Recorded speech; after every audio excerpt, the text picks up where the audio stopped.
Topic start करते हैं azeotropes. Azeotropes के बाद में अपन देखेंगे कोलिगेटिव प्रॉपर्टीज, आरएलबीपी वगैरह ये। तो टॉपिक डालो आप एजियोट्रोप्स। एजियोट्रोप्स क्या होते हैं, कितने टाइप के होते हैं, ठीक है, क्या क्या एग्जांपल्स हैं, इनसे क्वेश्चन आया हुआ है तो ये देखते हैं। एजियोट्रोप्स डालते हैं टॉपिक।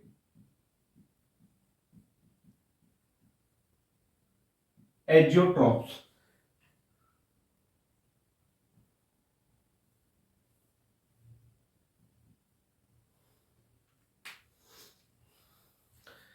एजियोट्रोप्स ऐसे मिक्सचर होते हैं जिनका कांस्टेंट बॉइलिंग पॉइंट होता है। तो ऐसे बाइनरी मिक्सचर्स जिनका कांस्टेंट बॉइलिंग पॉइंट हो और इनका वेपर फेज और लिक्विड फेज में रेशियो सेम हो, तो ऐसे आप मिक्सचर को क्या बोलते हैं, एजियोट्रोप्स। तो एजियोट्रोप्स के लिए अपन पॉइंट क्या लिख सकते हैं, मिक्सचर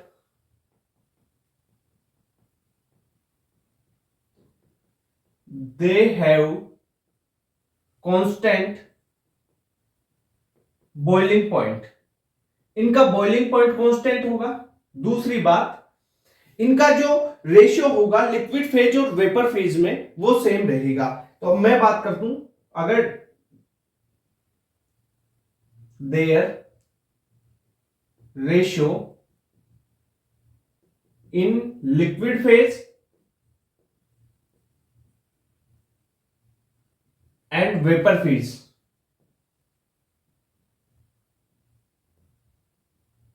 इज सेम।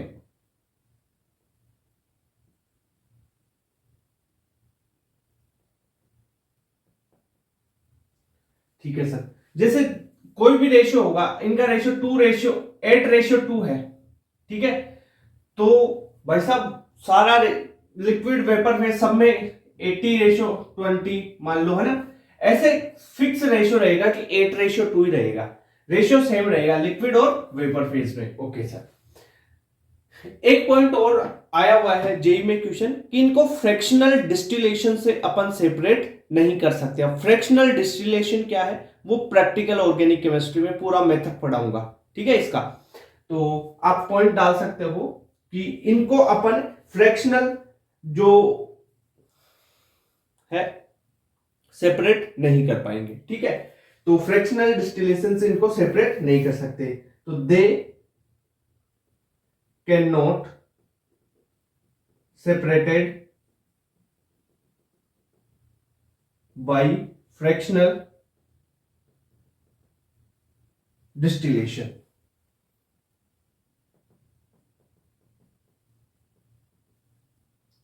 तो फ्रैक्शनल डिस्टिलेशन से इनको सेपरेट अपन नहीं कर सकते। ऐसे मिक्सचर है ये, बाइनरी मिक्सचर होते हैं, नॉन आइडियल सॉल्यूशन के मिक्सचर, नॉन आइडियल सॉल्यूशन ही तो है ये, ठीक है सर। अब सर ये जो एजियोट्रोप्स होते हैं ना, ये दो टाइप के होते हैं।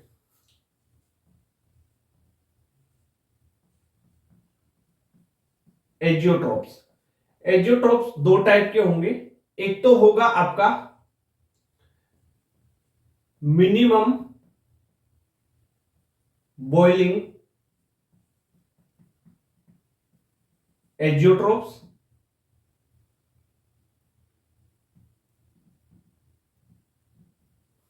दूसरा होगा मैक्सिमम बॉइलिंग एजियोट्रोप्स, ठीक है। दो टाइप होंगे। अब प्रत्येक के बारे में अपन डिटेल से पढ़ेंगे, दोनों के बारे में। तो पहला टाइप अपन स्टार्ट करते हैं मिनिमम बॉइलिंग एजियोट्रोप्स, ठीक है। तो पहला डालो टॉपिक मिनिमम, या मिनी लिख देता हूं, है ना, minimum boiling azeotropes.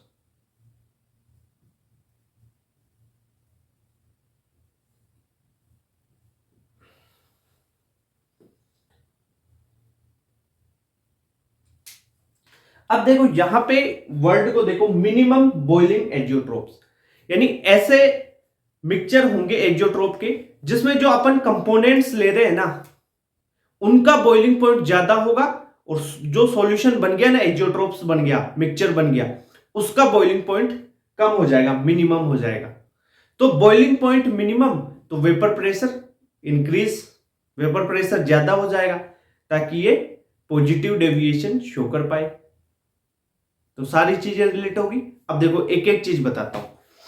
Minimum boiling एजोट्रोप के लिए आप क्या लिख सकते हो, बॉइलिंग पॉइंट ऑफ एजोट्रोप, यहां पे लिख देता हूं, boiling point of एजोट्रोप्स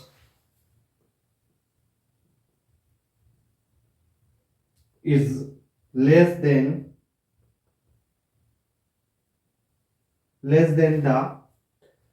the boiling point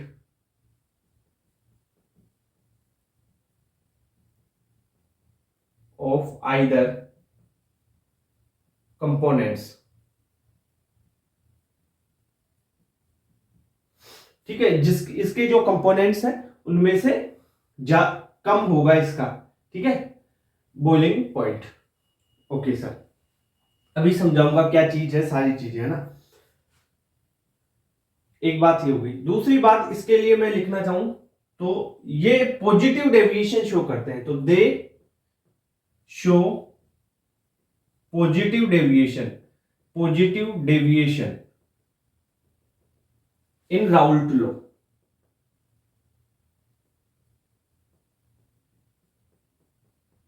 Raoult law में पॉजिटिव डेविएशन शो करता है। मैंने एक चीज बताई थी आपको कि boiling point inversely proportional to vapour pressure, boiling point कम होगा तो वेपर प्रेशर बढ़ेगा। इसको एक दूसरे तरीके से भी समझ सकते हो कि बॉइलिंग पॉइंट कम हो गया तो भाई साहब जो मॉलिक्यूल है वो जल्दी एस्केप होंगे, वेपर ज्यादा बनेगी, वेपर ज्यादा बनेगी तो वेपर प्रेशर ज्यादा हो जाएगा। भाई बॉइलिंग पॉइंट कम हो गया, कम बॉइलिंग पॉइंट है, बॉइलिंग पॉइंट कम है, कम टेम्परेचर है बॉइलिंग पॉइंट का, कम है, तो वेपर ज्यादा बन गई, वेपर ज्यादा बनेगी थोड़ा सा टेम्परेचर देते ही, क्योंकि बॉइलिंग पॉइंट कम है, बॉइल जल्दी हो रहा है वो, ठीक है, बॉइलिंग पॉइंट पे जल्दी आ रहा है, तो मॉलिक्यूल एस्केप जल्दी होंगे, यानी वेपर जल्दी बनेगी। वेपर ज्यादा बनी, जितनी ज्यादा वेपर बनेगी उतना ज्यादा ही वेपर प्रेशर होगा, तो बॉइलिंग पॉइंट कम होने पर वेपर प्रेशर बढ़ जाता है। ठीक है सर, तो यहां पे मैं लिख सकता हूं vapour pressure increase. Okay sir, इतनी बात होगी, ये चीज समझ में आई। जैसे ग्राफ प्लॉट करके बताऊंगा इसमें, चलो पहले एक एग्जांपल से समझाता हूं इसको, एक एग्जांपल से समझाता हूं। जैसे मैं बात करूं एल्कोहल, एथेनॉल ले लो और वाटर का एग्जांपल जो एनसीईआरटी में है उसी की डिटेल में। एथेनॉल ले लिया मैंने 95.4% और वाटर लिया है मैंने 4.6% बचा हुआ। अब मैं अगर देखूं तो बॉइलिंग पॉइंट देखो, boiling point of pure water इसका कितना होता है 373 केल्विन, यानी 100 डिग्री सेल्सियस, या केल्विन में लिख दिया मैंने कन्वर्ट करके 100 डिग्री सेल्सियस। अगर मैं boiling point of pure ethanol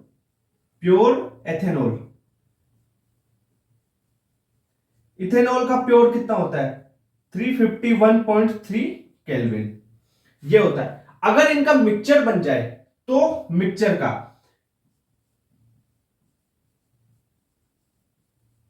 एजियोट्रोपिक mixture, इसका बॉइलिंग पॉइंट कितना आएगा, इसका बॉइलिंग पॉइंट भाई साहब इनसे कम आएगा और वो आएगा 351.15 केल्विन। देखो कम है ना इससे, भाई ये 3 है ये 1 है, कम है। तो देखो ये प्योर फॉर्म में थे, कंपोनेंट्स थे, इसके जो कंपोनेंट्स थे उनसे कम बॉइलिंग पॉइंट आ रहा है ना एक्जियोट्रोप का, जो मिक्सचर है उसका, एग्जांपल से बताया मैंने।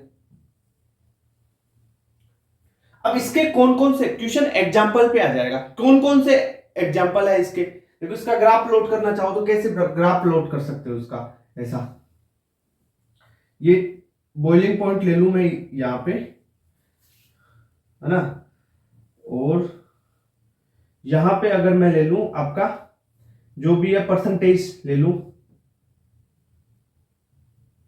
कंपोनेंट, या मोल फ्रैक्शन ले लो, मोल फ्रैक्शन के टर्म्स में कर लो इसको, है ना।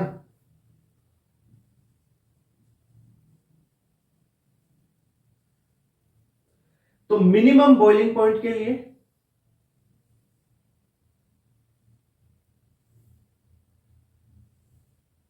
ये तुम्हारा ग्राफ प्लॉट हो गया। अब इसमें इथेनॉल और वाटर देख लो, अगर इसे एथेनॉल मानते हो तो 95.4% यहां पे आ जाएगा भाई।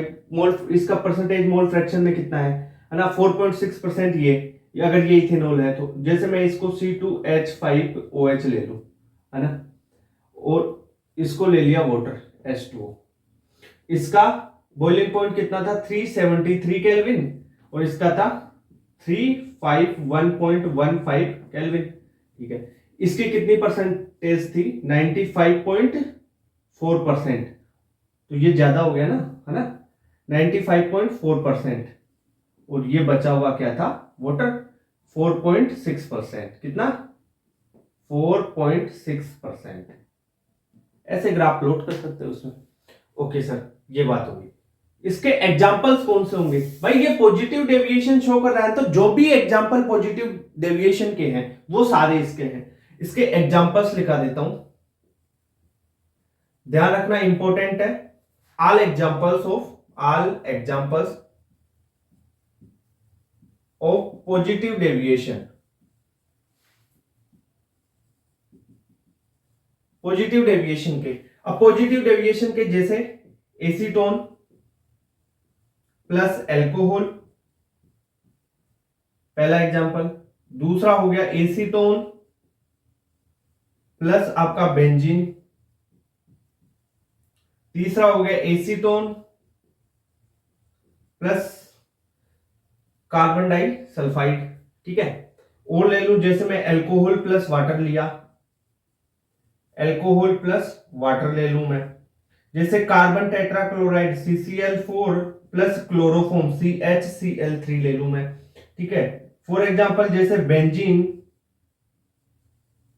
प्लस मैं ले लूं एल्कोहल, ये भी पॉजिटिव डेविएशन के हैं तो इसके भी एग्जांपल हो जाएंगे। और तो जैसे एल्केन ले लूं कोई भी, एन हेप्टेन ले लूं, एन ऑक्टेन ले लूं। एन हेप्टेन का क्वेश्चन आया हुआ है, n heptane plus alcohol, n heptane देखो, एन हेप्टेन। अब एन हेप्टेन क्या है, कोई एल्केन ही तो है, तो ये जेई में क्वेश्चन पूछा हुआ है, जेई मेंस में, है ना, कि एग्जांपल कौन सा, ये एल्केन प्लस एल्कोहल वाला। कोई सा भी एल्केन ले लो, कोई सा भी एन हेप्टेन का पूछा हुआ था जेई मेंस में, है ना, ये ध्यान रखना। कोई सा ले लो, एल्कोहल कोई सा ले लो भाई। यहाँ पे एथेनॉल ले लिया, मेथेनॉल, पर एथेनॉल का ये इतना परसेंट है, बॉइलिंग पॉइंट इतना है। मेथेनॉल का बॉइलिंग पॉइंट कुछ अलग होगा, सबका बॉइलिंग पॉइंट अलग अलग आएगा, थोड़ा थोड़ा बहुत वेरिएशन होता है इसमें, है ना। हाँ, बॉइलिंग पॉइंट तो सबका अलग है, वाटर का अलग है, बेंजीन का अलग है, सबके बॉइलिंग पॉइंट में तो वेरिएशन होता ही है ना। हाँ, तो ये इस एग्जांपल से इसको समझा दिया अपन ने। ये हो गए मिनिमम बॉइलिंग एजियोट्रॉप्स, क्लियर बात, ठीक है। अब अपन देखते हैं मैक्सिमम बॉइलिंग एजियोट्रॉप्स के बारे में। तो ये नोट कर लो एक बार, कर लिया क्या नोट, करो नोट, तुरंत लिखो इसको,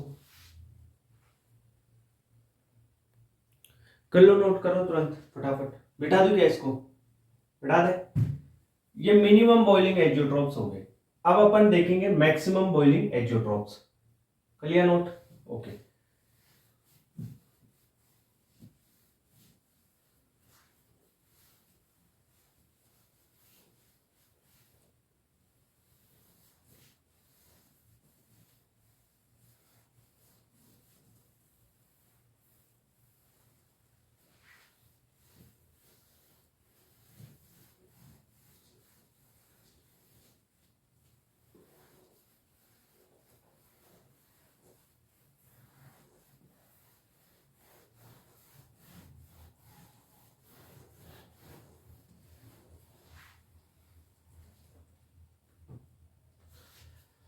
अब लिखो, सेकंड टाइप है आपका मैक्सिमम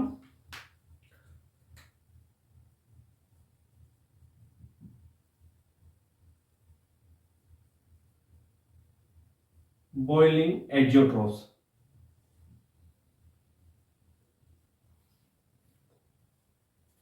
मैक्सिमम बॉइलिंग यानी ऐसे एजियोट्रोप्स जिनका बॉइलिंग पॉइंट उसके कंपोनेंट्स से ज्यादा होगा, ऐसे होंगे मैक्सिमम बॉइलिंग वाले।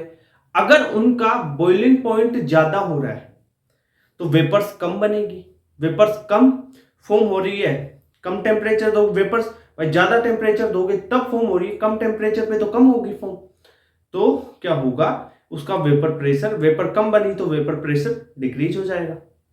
यही बात है, वेपर प्रेशर डिक्रीज, तो ये कौन सा डेविएशन शो करेंगे, नेगेटिव। ठीक है, हाँ, तो इसके बारे में अपन लिखते हैं। देखो इसके लिए अपन लिखो बॉइलिंग पॉइंट ऑफ एजियोट्रोप,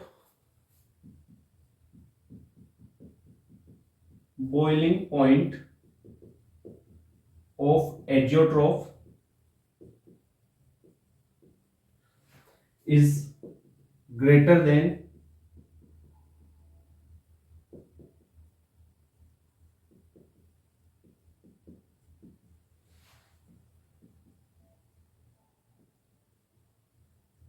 जो भी उसके कंपोनेंट्स हैं उनसे ज्यादा होगा बॉइलिंग पॉइंट। ठीक है, ओके सर, यानी एजियोट्रोप जो मिक्सचर है उसका ज्यादा होगा और कंपोनेंट्स का बॉइलिंग पॉइंट कम होगा। इतनी बात क्लियर? ठीक है सर, तो they show negative deviation in Raoult law. Raoult law में ये नेगेटिव डेविएशन शो कर रहे हैं। क्लियर बात? कैसे? बॉइलिंग पॉइंट बढ़ा, बॉइलिंग पॉइंट बढ़ेगा तो वेपर प्रेशर क्या हो जाएगा, कम वेपर फॉर्म, तो वेपर प्रेशर कम होगा, यानी जो एस्केप होंगे वेपर्स वो कम होंगे ना। ठीक है, तो वेपर प्रेशर क्या हो जाएगा, कम हो जाएगा। ठीक है, तो यहां पे मैं बात कर सकता हूं कि वेपर प्रेशर लो रहेगा इसका। ठीक है, यानी डिक्रीज, कम हो जाएगा, है ना।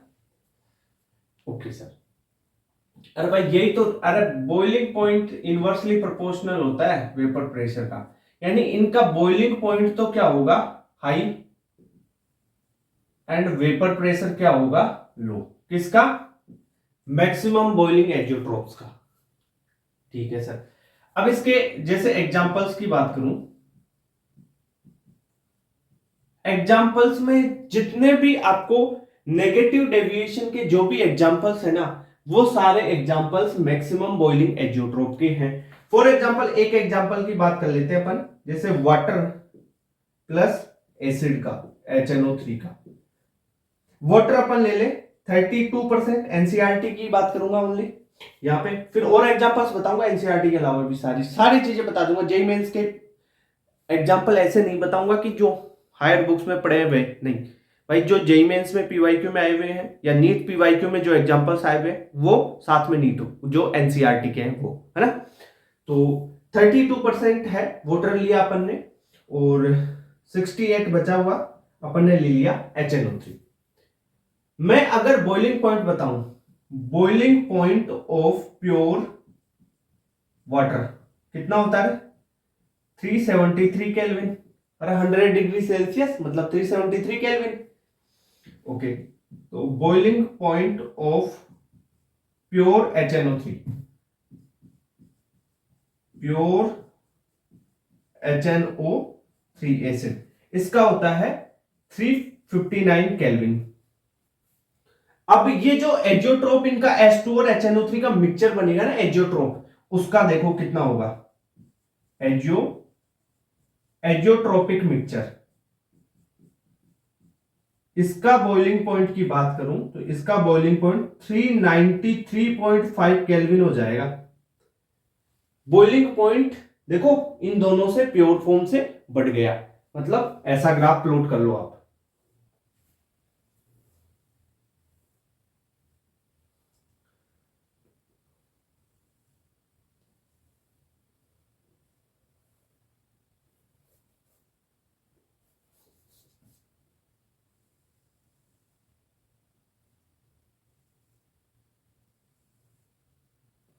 ये है मोल फ्रैक्शन,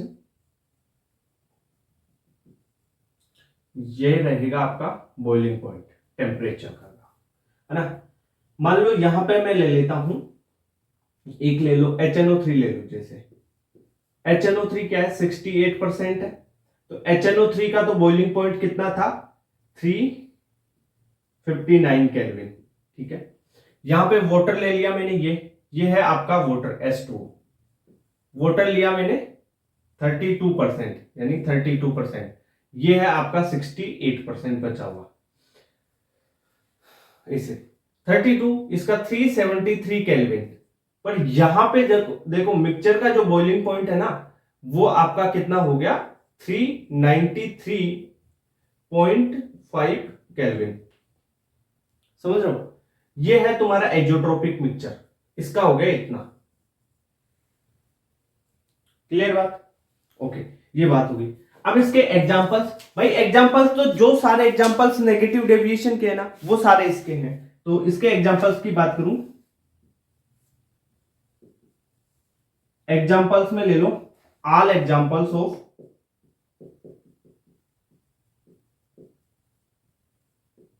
नेगेटिव डेविएशन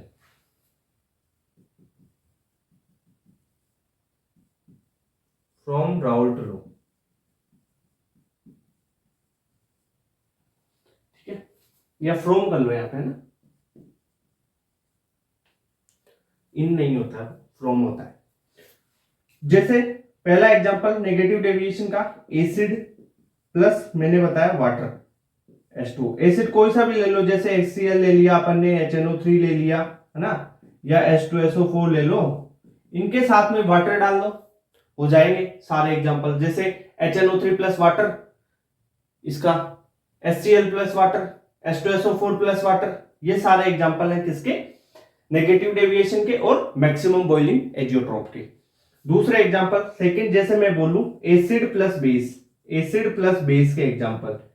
अब एसिड और बेस में, एसिड जैसे मैं एसिटिक एसिड ले लूं CH3COOH, ऑर्गेनिक एसिड है ये। साथ में अगर मैं पायरिडीन ले लूं, पायरिडीन भी एक बेस है। क्या होता है पायरिडीन, ये होता है पायरिडीन, या पिरिडीन भी बोलते हैं इसको ना, ये होता है, यहां पे नाइट्रोजन है। जैसे एक ले लूं मैं फिनोल, फिनोल क्या, ये ले फिनोल के स्ट्रक्चर, यहाँ पे OH ग्रुप लगा दे बेंजीन पे, ये तुम्हारा फिनोल है, ये है फिनोल। ये क्या है, एसिड है प्लस, तुम ले लो एनिलीन ले लो, एनिलीन क्या हो जाएगा, ये है तुम्हारी एनिलीन के स्ट्रक्चर NH2 लगा हुआ। ठीक है, अब एनिलीन और एसिटिक एसिड भी दे सकता है वो, फिनोल और पायरिडीन भी दे सकता है, मतलब ये एसिड है ये बेस है, तो एसिड प्लस बेस के सारे एग्जांपल्स क्या हो जाएंगे आपके, नेगेटिव डेविएशन शो करेंगे। नेक्स्ट एक एग्जांपल और दे रखा है, एनसीईआरटी में ही है, जैसे क्लोरोफॉर्म CHCl3 और इसके साथ में एसीटोन देते CH3 C double bond OCH3, ये है क्लोरोफॉर्म, ये है एसीटोन। ठीक है, तो ये सारे एग्जांपल्स किसके हो गए, आपके मैक्सिमम बॉइलिंग एजियोट्रोप के। ठीक है, तो समझ में आया ये चीज क्या है, नोट करो इसको, तुरंत तुरंत प्रभाव से नोट किया जाए। तो और तुम्हारे को एक चीज बता दी कि जो राउल्ट लॉ होता है ना, वो हेनरी लॉ का ही एक केस होता है। चलो अब बताता हूं, इसके बारे में बताता हूं, मैक्सिमम बॉइलिंग एजियोट्रोप। नोट करो इसको, बढ़ जाऊं क्या, ले कर ले नोट, कर लिया क्या नोट, चल वो करता रहे नोट, इसको कर पहले, फिर यहाँ पे एक केस बता देता हूं तुम्हारे को ना।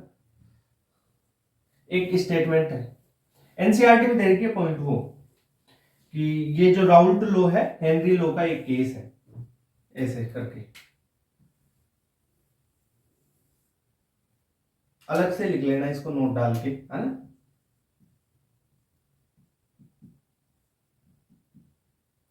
राउल्ट लॉ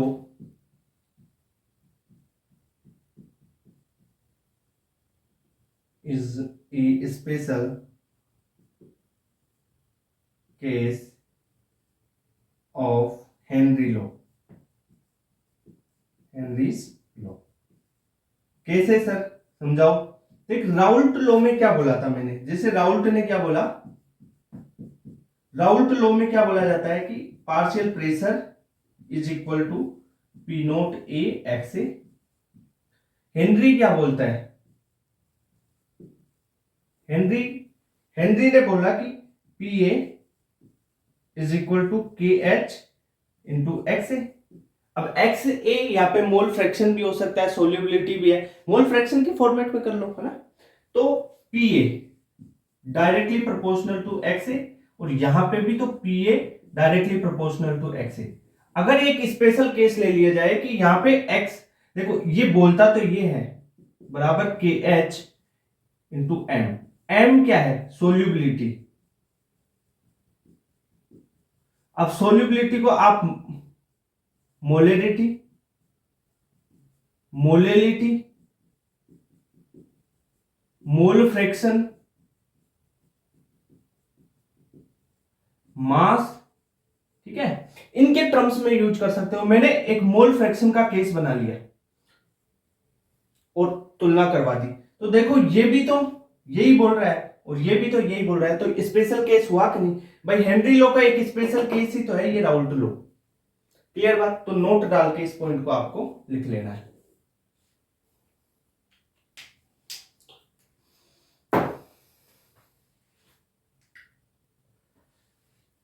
एनसीईआरटी की लाइन है ये, कभी भी आ सकती है। एनसीईआरटी की लाइन है, हल्के में नहीं, एनसीईआरटी है, एनसीईआरटी को हल्के में नहीं, कर ले नोट। स्टेटमेंट उठ के आ गई ना, Raoult law is a special case of Henry law, फंस जाओगे। या अगर उसको करेक्ट इनकरेक्ट में देखो, आपको बताना है, वो ऐसे बोल दे कि Henry law is a special case of Raoult law, incorrect, गलत। Raoult law is a special case of Henry law, correct. ठीक है, तो ये करो, नोट करना एनसीईआरटी।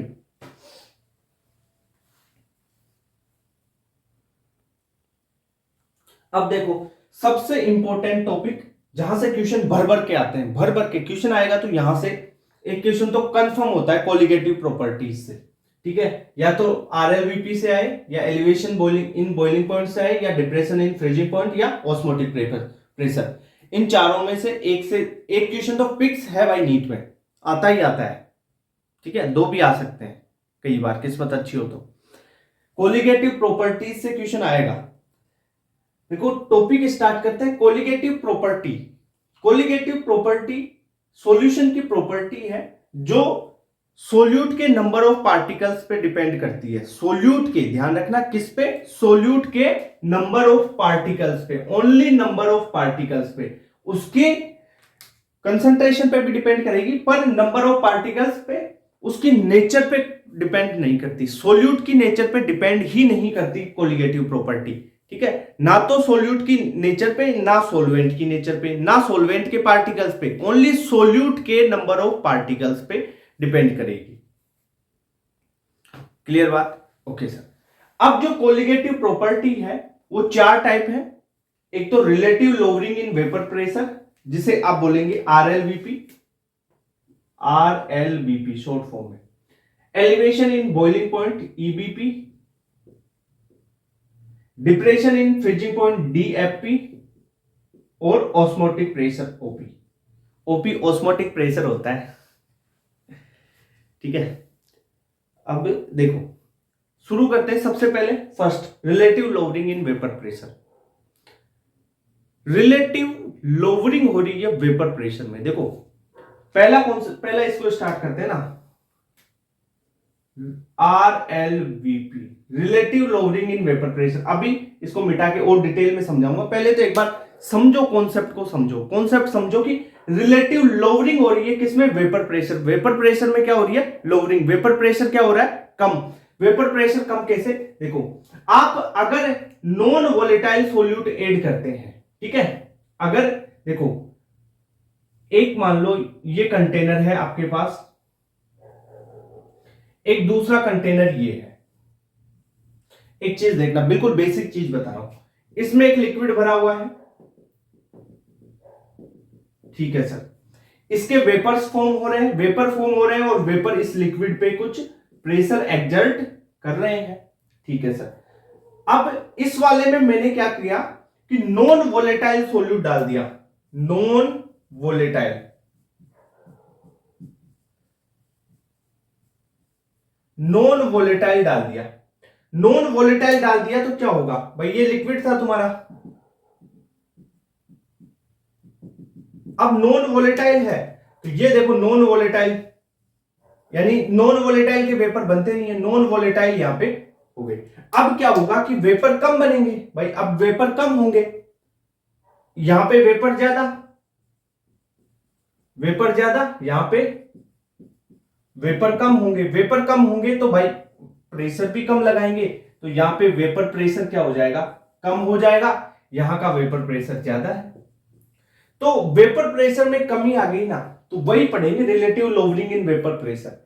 यही मेन कॉन्सेप्ट यही है, इसी कॉन्सेप्ट पे चलेगी बात, समझ में कि नॉन वोलेटाइल डालने पर देखो वेपर्स कम बने, तो वेपर्स कम बनेंगे तो भाई ये प्रेशर भी तो कम एक्सर्ट करेंगे लिक्विड सरफेस पे।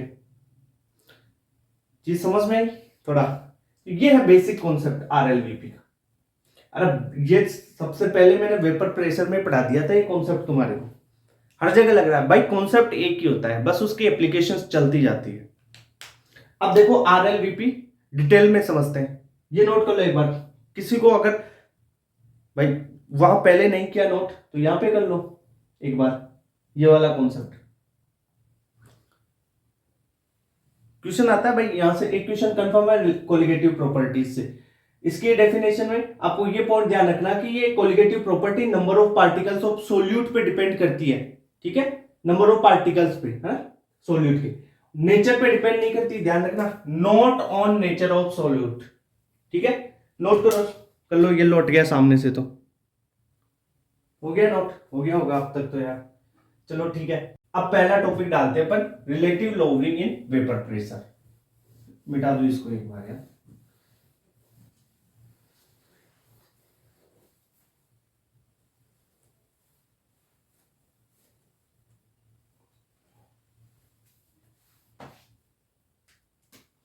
पहली प्रॉपर्टी है कोलिगेटिव प्रॉपर्टी, रिलेटिव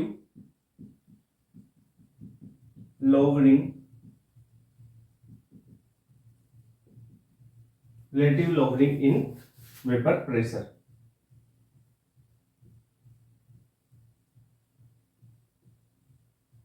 ठीक है sir,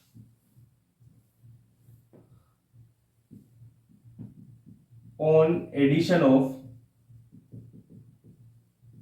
non volatile, addition of non volatile solute, non volatile solute add किया, ठीक है, तो वेपर प्रेशर क्या हो जाएगा, कम, तो वेपर प्रेशर क्या हो जाएगा, डिक्रीज। अब इससे अपन निकाल लेते हैं, देखो कैसे, मैंने लिया सोल्यूट और सॉल्वेंट, ठीक है, राउल्ट लॉ लगाता हूं मैं यहां पे, Raoult law for non volatile solute, कैसे, PS is equal to P naught A X A, ये क्या है सॉल्वेंट के लिए, plus P naught B X B, ये है आपका सोल्यूट। अब सोल्यूट क्या है, नॉन वोलेटाइल, नॉन वोलेटाइल है तो पी नोट बी क्या हो जाएगा, 0, तो क्या PS क्या आ जाएगा, PS बराबर P naught A X A, P naught ए को मैं पी ए लिख दूं, देखो पी नोट ए क्या है, P naught A is equal to P A, यानी vapour pressure of solvent in pure form, ठीक है, प्योर फॉर्म लिख लो, है ना, ठीक है, ये बात है। पीए को मैं पी नोट लिख देता हूं ना, सिंपल रहेगा ना, बार बार ए लिखोगे, है ना, तो पीएस बराबर क्या हो गया, पी एस बराबर पी नोट एक्स ए। यहां से मैं ऐसे कर दूं P S upon P naught is equal to, इसको मिटा देता हूं, इसको सही है, वो लिखा तुम मिटाना हुआ था ना, मैं क्या स्पेस देख रहा था, इधर स्पेस जाता है।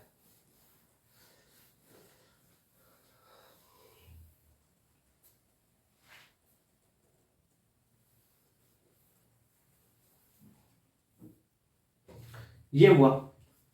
मैं क्या लिख सकता हूं, देखो इसके बाद में यहां पे लिख देता हूं ना, P S is equal to P naught A, P S is equal to P naught A X A plus P naught B X B था। ये क्या हो गया आपका जीरो, क्योंकि नॉन वोलेटाइल, नॉन वोलेटाइल है तो जीरो होगा, तो क्या हो जाएगा पी एस बराबर पी नोट ए एक्स ए हो गया। ये बात थी। अब पी नोट ए को मैं लिख देता हूं पी नोट के बराबर। ये पी नोट ए क्या है भाई, ये वेपर प्रेशर है ना, vapour pressure of solvent in pure form. हाँ, तो ये पी एस क्या हो जाएगा, P S is equal to P naught X A. यहां से पी एस को P S upon P naught कर दो, इसको बराबर एक्स ए हो जाएगा। हो गया, यहां तक समझ में आई क्या चीज। अब मैं एक काम करूं, देखो ये है, इसमें से ऐसा कर दूं, इसके लिए देखो one minus P S upon P naught equal to one minus X A, मतलब दोनों को से एक में से घटा दूं, ऐसा तो कर सकता हूं। ठीक है सर, तो one minus P S upon P naught क्या हो जाएगा, P note minus P S upon P naught is equal to one minus X A क्या हो जाएगा, एक्स बी, एक्स बी। अरे यही तो होता है, X A plus X B is equal to one. तो आपके पास क्या फॉर्म निकल के आई, ये। और इसे बोलते हैं आप relative lowering in vapour pressure. क्या, देखो यहां पे लिख देता हूं P note minus P S upon P note, ये है आपका एक्स बी के बराबर, और इसे ही बोलते हैं relative lowering in vapour pressure. ठीक है, और पी नोट, कहीं आपको ऐसा पूछा जाए ना P note minus P S, अगर ऐसे बोले P note minus P S, तो ये क्या है, इसे बोलते हैं lowering in vapour pressure.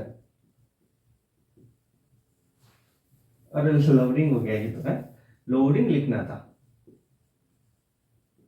Lowering in vapour pressure, VP लिख देता हूं ना, पूरा क्या लिखता हूं। और रिलेटिव वाला ये है, इसे बोलते हैं relative lowering in vapour pressure. तो कहीं पे भी ध्यान रख लेना, गलती मत कर देना। अगर मैं ऐसी कंडीशन मान लूं कि जो है सोल्यूट बहुत कम है, ऐसी कंडीशन मानता हूं, इफ, अगर मैं मान लूं सॉल्यूशन को डाइल्यूट कर दूं, पहली condition if solution is diluted, तो भाई साहब मोल्स ऑफ बी बहुत कम हो जाएंगे। सॉल्यूशन को डाइल्यूट किया मतलब उसमें सॉल्वेंट और डाल रहे हैं, मतलब ए डाल रहे हैं, सॉल्वेंट डाल रहे हैं, सॉल्वेंट बहुत ज्यादा हो रहा है, तो सॉल्वेंट के मोल बढ़ते जा रहे हैं और सोल्यूट के बहुत कम हो गए, यानी सॉल्वेंट के मोल्स ज्यादा हो गए।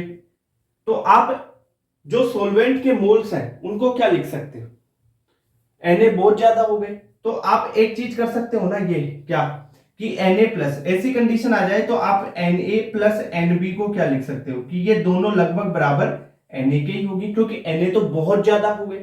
तो ऐसी कंडीशन में ये क्या आ जाएगा, relative lowering in vapour pressure upon P naught is equal to XB। क्या XB को क्या लिख सकते हो आप, Na upon Na plus Nb, यही तो लिखते हो। तो यहां से ये Na अपॉन Nb के बराबर आ जाएगा।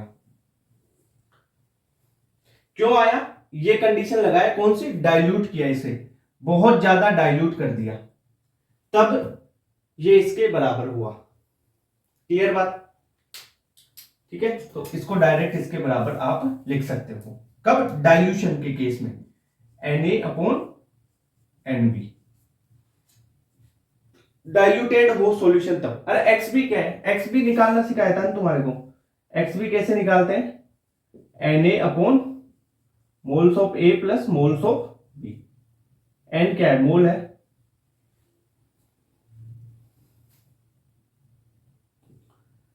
तो relative lowering in vapour pressure, ये फॉर्मूला। ये है डाइल्यूशन हो जाए, डाइल्यूटेड सॉल्यूशन हो, तब ये फॉर्मूला लगाओगे। अब देखो इसका वेरिएशन और हो जाएंगे। जैसे मैंने एक चीज आपको बताई थी मोलेलिटी की, ठीक है, वो बताता हूं। मोलेलिटी का फॉर्मूला क्या होता है? मोलेलिटी होती है, molality is equal to XA के रूप में लिख लो, या XA प्लस XA अपॉन XB क्या होता है? Na अपॉन NB हो जाएगा। इन रेशियो सेम होता है मोल्स का और मोल फ्रैक्शन का। तो molality is equal to NB upon Na into 1000 upon molar mass of solvent, ये होता है। तो यहां से NB अपॉन Na की वैल्यू निकाल लूं मैं। तो देखो NB अपॉन Na, ये क्या हो जाएगा तुम्हारा? मोलेलिटी, ये है small m, molality, molality small m into molar mass of A upon, यह आ जाएगा 1000। ठीक है, 1000 NB अपॉन Na। अब NB अपॉन Na की जगह ये रख दूं तो क्या आ जाएगा बताओ? देखो, तो ये क्या हो जाएगा फॉर्मूला आपका? स्मॉल m यानी molality into molar mass of solvent upon 1000। ठीक है,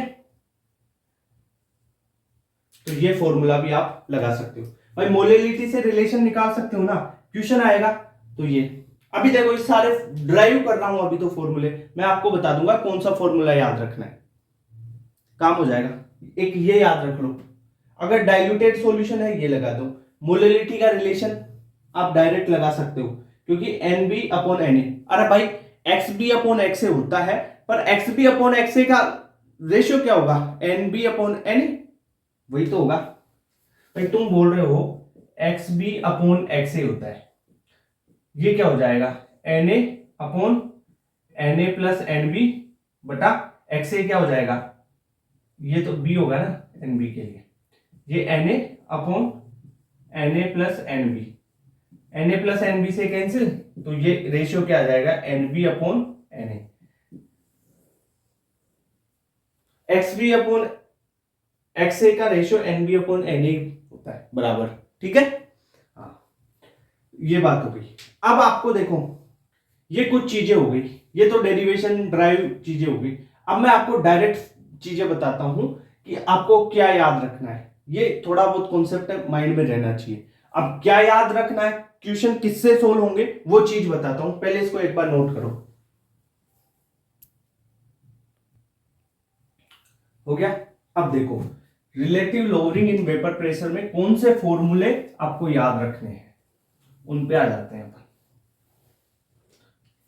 सबसे पहले तो आपको relative lowering in vapour pressure का फॉर्मूला याद होना चाहिए, और वो होता है relative lowering in vapour pressure, ये होता है P0 minus PS upon P0। ठीक है, is equal to XB। B क्या है? सोल्यूट। A क्या है? सोलवेंट। XB क्या हो जाएगा? Moles of B upon moles total A plus mole of B। ठीक है, ये N क्या है? मोल है। ओके सर, ये तो RLVP का डायरेक्ट पहला फॉर्मूला हो गया आपके पास, ये फॉर्मूला तो आना ही चाहिए। ठीक है सर, ये हो गया। अगर मैं इसे ही डाइल्यूट कर दूं तब क्या कंडीशन होगी? देखो अभी क्वेश्चन भी करवाऊंगा इस पे, है ना, कोई दिक्कत नहीं। अगर डाइल्यूट कर दूं,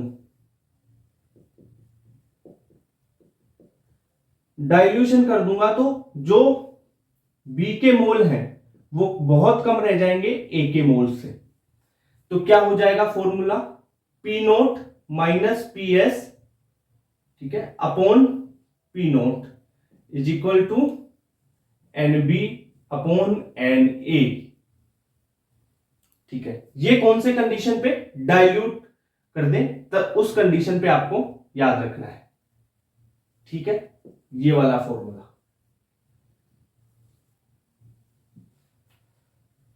ये बात हो गई, ओके सर। थोड़ा और बताओ, आपको ये लोअरिंग इन वेपर प्रेशर और relative lowering in vapour pressure का तो पता है ना, किसे बोलते हैं? अरे ये जो P note minus P S upon P note बोला है ना, ये है तुम्हारा relative lowering in vapour pressure, ठीक, इसे बोलते हैं R L V P, P note minus P S upon P note, यह है तुम्हारा R L V P, relative lowering in vapour pressure. अगर तुम्हें बोल दिया जाए P note minus P S, तो इसे बोलते हैं लोअरिंग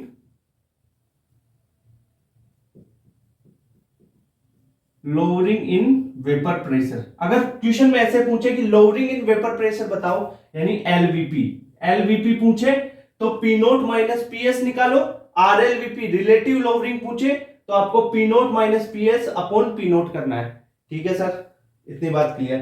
अब एक रिलेशन और आता है मोलेलिटी का, उससे भी करवा दो इसको, देखो उससे भी करवा देते हैं।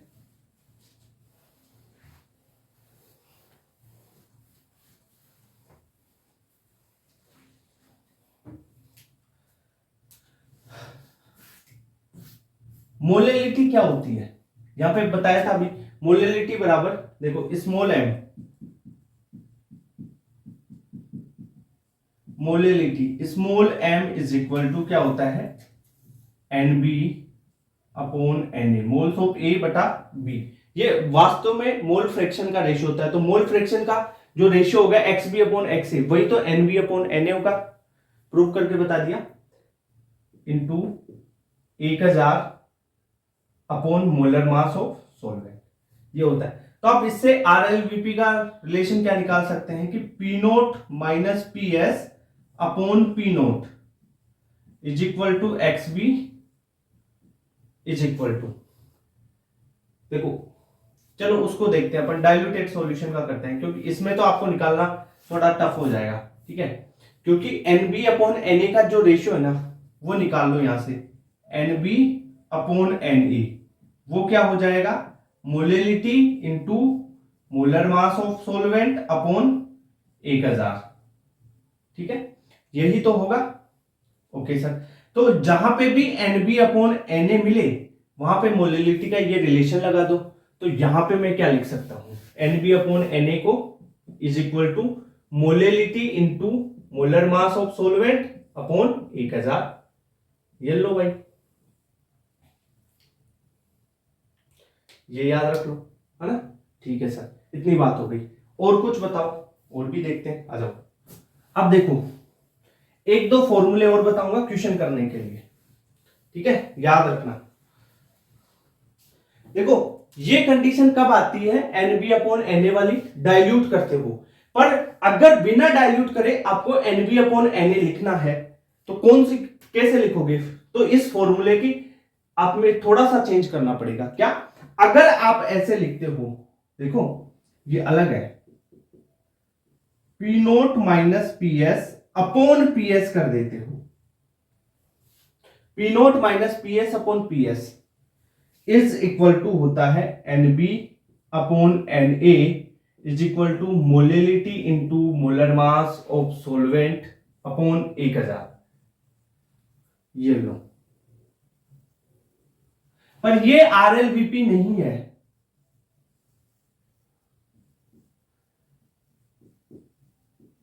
This is not आरएलवीपी। भाई आरएलवीपी तो P note minus P S upon P note है, यहां पे अपॉन में पी एस है, ये आरएलवीपी नहीं है, हाँ नहीं है, ठीक है, ये बात हो गई। तो ये फॉर्मूला एक्यूरेट फॉर्मूला है, कहीं पे भी लगाओ काम चलेगा तुम्हारा, ठीक है।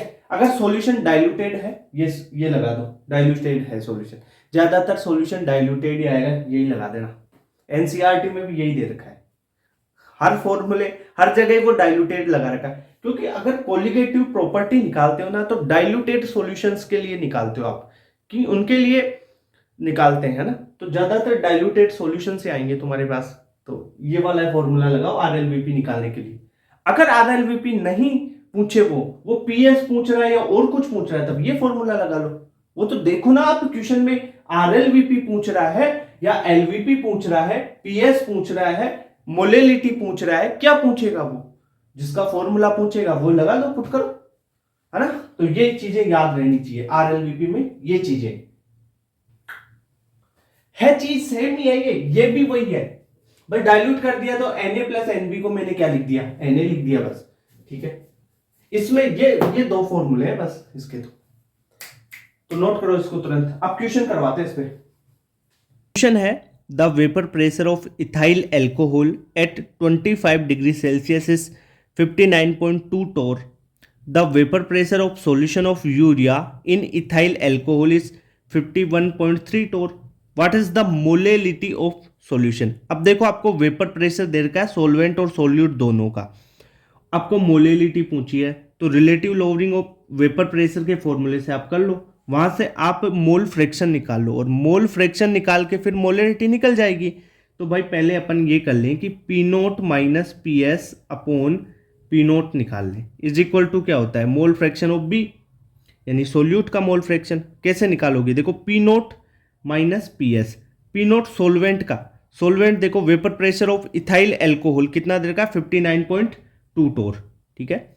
तो यहां से निकालो 59.2 माइनस पी एस कितना दे रखा है सॉल्यूशन का, सॉल्यूशन ऑफ यूरिया, इसका दे रखा 51.3 टोर, है ना, 51.3 torr upon P naught 59.2 is equal to X B. तो ये 59.2 ये हो जाएगा 7.9 अपॉन 59.2। अब ये 60 है, ये 8 हो जाएगा, 8 मान लो और इसको 60 मान लो, तो ये 0.13 के लगभग जाएगा, is equal to X B. तो यहाँ से एक्स बी कितना आ जाएगा 0.13। अब आपने एक चीज़ पढ़ी होगी क्या, x A plus X B बराबर 1, तो एक्स बी क्या हो जाएगा 1 माइनस एक्स ए, यही बात है। तो यहाँ से मैं एक्स ए निकाल लेता हूँ, वो जाएगा 1 माइनस एक्स बी, तो एक्स ए क्या हो जाता है 1 माइनस 0.13, यानी एक्स ए आपका आ जाएगा 0.86, ठीक है। इतनी बात क्लियर। अब 13.33 ऐसे चलता ही है ना, तो राउंड ऑफ के वजह से कर दिया मैंने इसको। ये कितना आता 334 आएगा, ऐसे आ गया ना, तो 86 या 7 कर ले लो, ले, है ना, ये ले, कोई दिक्कत, कोई चेंज नहीं होगा इससे, थोड़ा बहुत ही वैल्यू में डिफरेंस होता है ना। तो ये हो गया। अब देखो क्या है, अपने को मोलेलिटी निकालनी थी, मोलेलिटी स्मॉल एम, ये होता है mole fraction of B upon mole fraction of A into 1000 upon molar mass of solvent A. Mole fraction B कितना दे रखा है 0.13 upon 0.87 into 1000 upon molar mass of A. Solvent क्या था आपके पास ये, अब सोलवेंट का इथाइल एल्कोहल, इथाइल एल्कोहल क्या है C2H5OH, ये है इथाइल एल्कोहल, इसका मोलर मास कितना होता है 46, तो ये 46 रख दो यहाँ पे। तो मोलेलिटी यहाँ पे आप निकालोगे तो 3.34 मोलल आपका सॉल्यूशन आ जाएगा। क्लियर बात। तो करेक्ट आंसर इसकी मोलेलिटी का कितना हो जाएगा 3.34। ओके, तो क्वेश्चन के वेरिएटी ऐसे भी है। अब भाई मैं सिंपल क्वेश्चन थोड़े करवाऊंगा यार कि P note minus P S upon P note पूछे एक्स बी की वैल्यू, बस कई टीचर तो यहाँ पे रुक जाते हैं। भाई अपने को थोड़ा और एलोबरेट करो चीज़ों को, ठीक है। तो सिंपल यार एक एक फॉर्मूले के क्वेश्चन कराने से तो कोई मतलब ही नहीं है। देखो सारी चीज़ें घुमा फिरा के आनी चाहिए, है ना। तो ये नोट कर लो। क्वेश्चन है the vapour pressure of benzene is 121.8 mm of Sg by adding 15 gram of non volatile solute. अब नॉन वोलेटाइल सोल्यूट आपको दे रखा है 15 ग्राम, ठीक है, और 250 ग्राम दे रखा है आपको बेंजीन, 250 ग्राम दे रखा है benzene. Its vapour pressure is decrease to, देखो डिक्रीज टू बोला है 120.2 mm of Hg, 120.2 mm of Hg दे रखा है। आपको मोलिकुलर वेट निकालना है सोल्यूट का।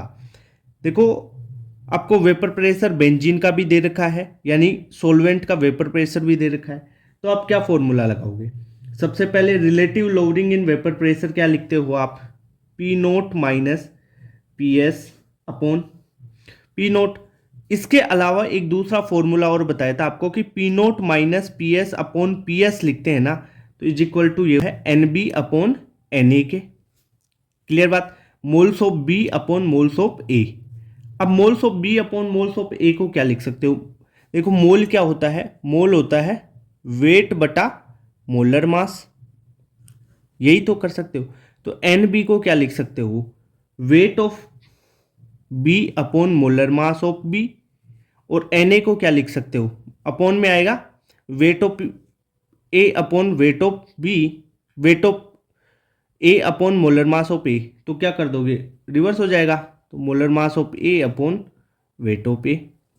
ठीक है, तो यहां से P note minus P S, P nought कितना दे रखा है प्योर फॉर्म में आपको? सोलवेंट बेंजीन का 121.8, तो 121.8 दे रखा है, माइनस पी एस दे रखा है आपको 120.2, अपॉन पी एस हो जाएगा 120.2 is equal to weight of B, ये दे रखा है 15 ग्राम, ये दे रखा है ना आपको सोल्यूट का वेट, अपॉन सोल्यूट का मोलर मास आपको निकालना है, into molar mass of solvent कितना दे रखा है भाई? बेंजीन होता है, बेंजीन का कितना होता है मोलर मास? 78 होता है, दे क्या रखा है? निकाल लो। ये रही तुम्हारी बेंजीन C6H6। अरे C6H6 मोलर मास कितना होता है? 78, अपॉन वेट कितना दे रखा है? 250 ग्राम।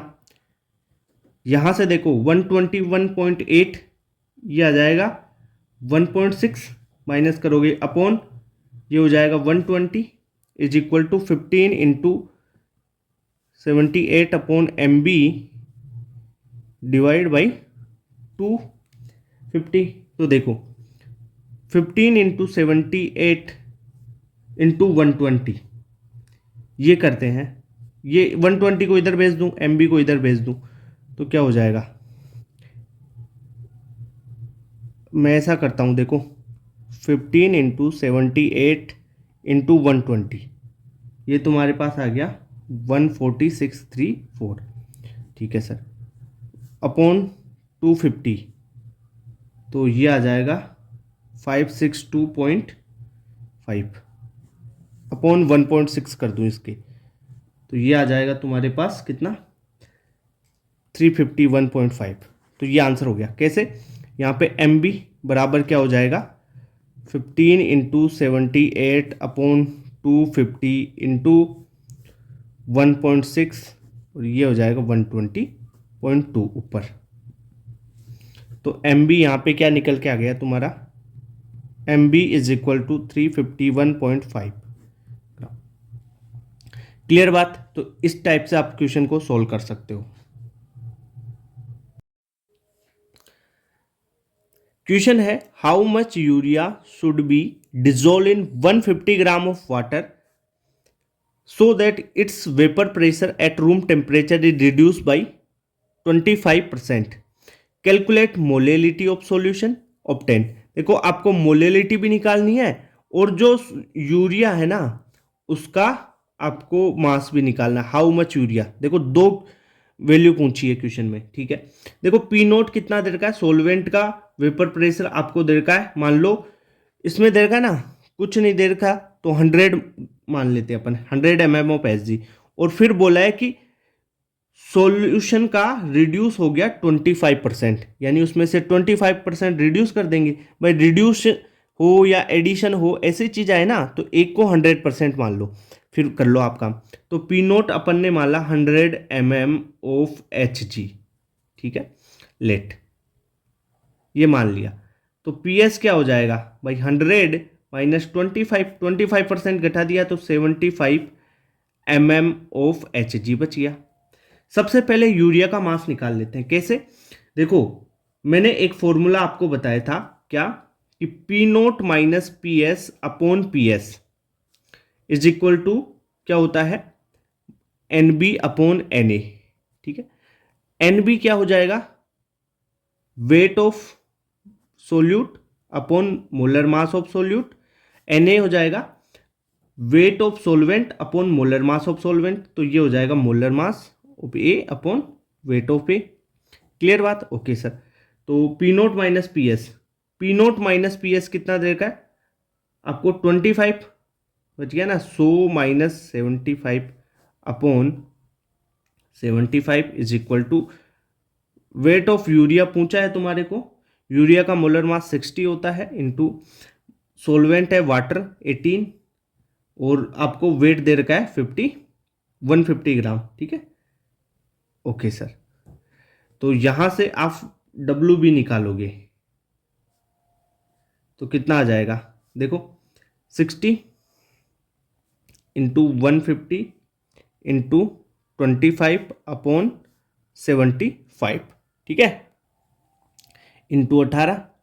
ठीक है, अब देख कैंसिल कर लो, 25 से 75, 3 से ये गया 20। ठीक है सर, 20 इंटू 150, 3000/18, तो W B is equal to 3000/18, तो यह आ जाएगा 166.6। ओके सर, तो वेट ऑफ यूरिया तो आपके पास 166.6 ग्राम आ गया। अब दूसरा तुम्हारे को क्या पूछा था, दूसरा पूछा था कि मोलेलिटी, दूसरा आपको मोलेलिटी फाइंड आउट करनी है। कैसे निकालोगे, मैंने आपको आरएलवीपी का फॉर्मूला बताया था, उससे निकाल सकते हो आप, या डायरेक्ट इससे भी निकाल सकते हो। ठीक है, कैसे, P note minus P S upon P S is equal to molality into molar mass of solvent upon 1000। यही तो बोला था मैंने, है ना? हाँ, ये फॉर्मूला है, तो इस फॉर्मूले में वैल्यू रख दो आप, ये स्मॉल एम मोलेलिटी है। अब देखो पी नोट कितना दे रखा था तुम्हारे को, 100 minus 75 upon 75 is equal to molality into molar mass of solvent. A का मोलर मास सोलवेंट कितना है भाई, क्या है, वाटर है, तो कितना हो जाएगा, वाटर का 18/1000। ठीक है, 18 को 1000 से कैंसिल करेंगे तो सबको पता है 55.55 आता है, बहुत बार कैलकुलेशन में ये यूज होता है ये। तो ये 25/75 is equal to m upon 55.55, ये 3 हो गया, तो मोलेलिटी क्या आ जाएगी, 55.55 अपॉन 3, यानी ये हो जाएगा 18.51 मोलेल। तो आपको सोल्व करना आ गया क्वेश्चन। तो इस टाइप के क्वेश्चन ऐसे सोल्व किए जाते हैं भाई। दो चीज़ पूछी है, कई बार एक चीज़ पूछे तो आप वेट पूछे तो वेट निकाल दो, मोलेलिटी पूछा तो मोलेलिटी निकाल दो, फॉर्मूले याद होने चाहिए आपको। ठीक है, हाँ, ये कैसे लिख दिया, अरे देख ये फॉर्मूला कैसे लिख दिया मैंने, ऐसे लिखा है भाई, देख यहाँ पे देख ले तू, ये होता है ना P note minus P S upon P S is equal to N B upon N A, और मैंने ये फॉर्मूला यूज किया कि जो मोलेलिटी है वो क्या होती है, molality is equal to N B upon N A into molar mass of 1000 into molar mass of solvent. ये है, यहाँ से N B upon N A निकाला और यहाँ पे पुट कर दिया, तो ये आ जाएगा molality into molar mass of solvent upon 1000। Question है, vapour pressure of an aqueous solution of glucose in is 750 mm of Hg at 373 kelvin. अब 373 केल्विन यानी 100 डिग्री सेल्सियस।